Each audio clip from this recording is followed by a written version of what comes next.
Subscribe गर्नुहोस् अनि कम्प्युटरलाई र बेल आइकन थिच्नुहोस् नयाँ भिडियोको जानकारी पाउनलाई। साथीहरु, तपाईले मेरो मोबाइलको स्क्रिन देख्दै हुनुहुन्छ र मोबाइलको स्क्रिनको राइट साइडमा बीचमा तपाईले एउटा आइकन देख्न सक्नुहुन्छ, यहाँ लामो प्रकारको आइकन। यसमा चाहिँ तपाईले स्वाइप गर्नुहोला।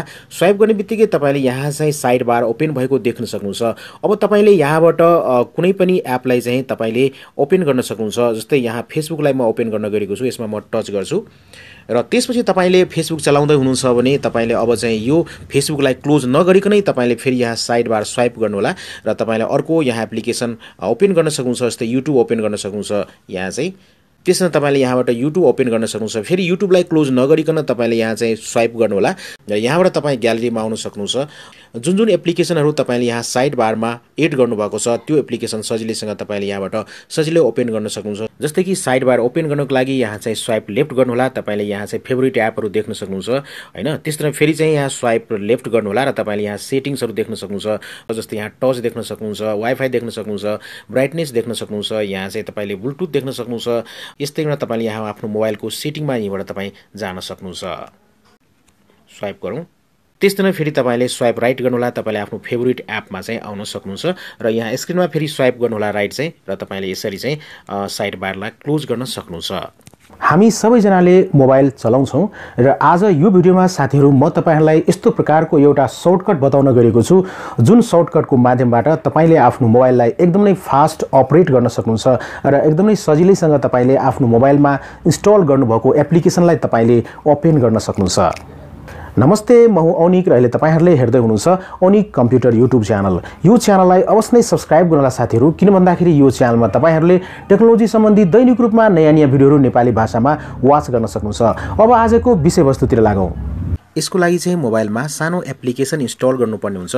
त्यसको लागि चाहिँ प्ले स्टोरमा जानु होला र प्ले स्टोरमा गइसकेपछि तपाईले चाहिँ vmswipe चाहिँ टाइप गर्नुहोला। अब तपाईले सर्च बक्समा चाहिँ vmswipe टाइप गर्ने बित्तिकै तपाईले एप चाहिँ यहाँ एपियर भएको देख्न सक्नुहुन्छ। यसमा चाहिँ टच गर्नुहोला र अब तपाईले यहाँ एपको नाम देख्न सक्नुहुन्छ, साइड बार vmswipe भनेर। एकदमै सानो साइजको एप रहेको छ। यो एपको रेटिङ 4.4 रहेको छ। त्यसैले यो एपको साइज चाहिँ 1.3 MB रहेको छ र यो एपको चाहिँ डाउनलोड्स 100K प्लस रहेको छ। अब यो एपलाई चाहिँ तपाईले मोबाइलमा इन्स्टल गर्नुहोला। इन्स्टल बटनमा टच गर्नुहोला, यहाँ चाहिँ एक्सेप्ट गरिदिनु होला र त्यसपछि यो एप चाहिँ तपाईको मोबाइलमा इन्स्टल भएको देख्न सक्नुहुन्छ। इन्स्टल भइसकेपछि अब यो एपलाई ओपन गर्नुहोला, ओपन बटनमा टच गर्नुहोला र त्यसपछि यो एपको चाहिँ तपाईको स्टार्टिङ यसरी देख्न सक्नुहुन्छ। Click to enable vmswipe। अब यहाँ चाहिँ हामीले क्लिक गर्नुपर्ने हुन्छ।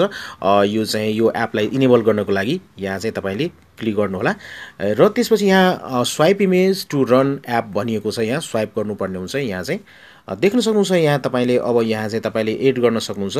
जस्तै यसलाई अझ पनि हामी स्वाइप गरौँ र यहाँ तपाईले विभिन्न एप्लिकेसनहरु जुन जुन एप्लिकेसनहरु तपाईले आफ्नो मोबाइलमा इन्स्टल गर्नुभएको छ त्यो चाहिँ एड गर्न सक्नुहुन्छ। जस्तै प्लसको यहाँ साइन देख्न सक्नुहुन्छ। जस्तै बाइ डिफल्ट 3 वटा एप्लिकेसन यहाँ यसमा एड गरिएको छ। जस्तै युट्युब रहेको छ। युट्युबमा तपाईले टच गरेर युट्युबलाई तपाईले ओपन गर्न सक्नुहुन्छ। एपलाई यहाँ चाहिँ यसरी युट्युब हेर्न सक्नुहुन्छ। म ब्याक गर्छु। त्यसपछि तपाईले यो एपको इन्टरफेस यसरी हेर्न सक्नुहुन्छ। यहाँ देख्न सक्नुहुन्छ इनेबल vmswipe भनेर। यो चाहिँ इनेबल रहेको छ। यो बटनलाई इनेबल पार्नु होला। त्यसपछि यहाँ सेटिङ्समा आउनु होला, सेटिङ्समा टच गर्नु होला र त्यसपछि तपाईले यहाँ देख्न सक्नुहुन्छ तलतिर एलाउ योर स्वाइप भनेर। तपाईले राइट जस्तै अहिले चाहिँ यहाँ देख्न सक्नुहुन्छ एउटा सानो आइकन देख्न सक्नुहुन्छ। यसमा चाहिँ तपाईले स्वाइप गर्नु होला। राइट साइडमा स्वाइप भइरहेको छ। त्यसै यदि तपाईले चेन्ज गर्न चाहनुहुन्छ भने यहाँ तपाईले चाहिँ लेफ्ट गर्न सक्नुहुन्छ। अब तपाईले यहाँ देख्न सक्नुहुन्छ लेफ्ट साइडमा आइसकेको छ। यहाँ तपाईले स्वाइप गर्नु होला। लेफ्ट साइडबाट यसरी स्वाइप तपाई गर्न सक्नुहुन्छ हैन। त्यस्तै यहाँ तपाईले राइट साइड नै राख्नु होला। राइट साइडमै सजिलो हुन्छ। म राइट नै राख्छु। त्यसमा तलतिर आउनु होला। यहाँ तपाईले चेन्ज बार पोजिसनलाई घटाउन बढाउन सक्नुहुन्छ। अब तपाईले यहाँ देख्न सक्नुहुन्छ चेन्ज प्यानलमा सेटिङ रहेको छ। अहिले चाहिँ यहाँ स्वाइप गर्दाखेरि तपाईले यहाँ सेटिङ देख्न सक्नुहुन्छ। तर यदि तपाईले चेन्ज गर्न चाहनुहुन्छ भने जस्तै यहाँ तपाईले चाहिँ सेटिङ यसमा टच गर्नुहोला र यहाँ एप्स देख्न सक्नुहुन्छ।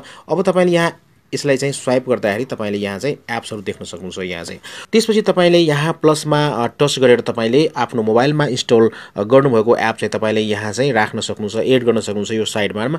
जस्तै प्लसमा टच गर्नु होला र त्यसपछि तपाईले यहाँ चाहिँ तपाईको मोबाइल भित्र रहेको जति पनि एप्लिकेसनहरु छ तपाईले यहाँ देख्न सक्नुहुन्छ। जस्तै यहाँ फेसबुक म यहाँ टच गर्छु। यो फेसबुकलाई म एड गर्छु। यहाँ सिलेक्ट गरेर त्यसपछि यहाँ तलतिर देख्न सक्नुहुन्छ यहाँ चाहिँ टिकको साइन, यसमा चाहिँ तपाईले टच गर्नु होला र त्यसपछि यहाँ तपाईले फेसबुक एड भइसकेको देख्न सक्नुहुन्छ। त्यसरी नै यहाँ चाहिँ फेरि प्लसमा टच गर्नु होला। जस्तै यहाँ ड्यु रेकर्डर रहेको छ, यसमा म टच गर्छु, यसलाई सेलेक्ट गर्छु र त्यसपछि तल आएर टिकमा चाहिँ तपाईले यहाँ चाहिँ टच गर्नु होला र त्यसपछि तपाईले यहाँ चाहिँ भएको देख्न सक्नुहुन्छ। यसरी नै तपाईले विभिन्न प्रकारको मोबाइलमा इन्स्टल रहेको एप्लिकेसनलाई तपाईले यहाँ चाहिँ एड गर्न सक्नुहुन्छ, एड गर्नु होला।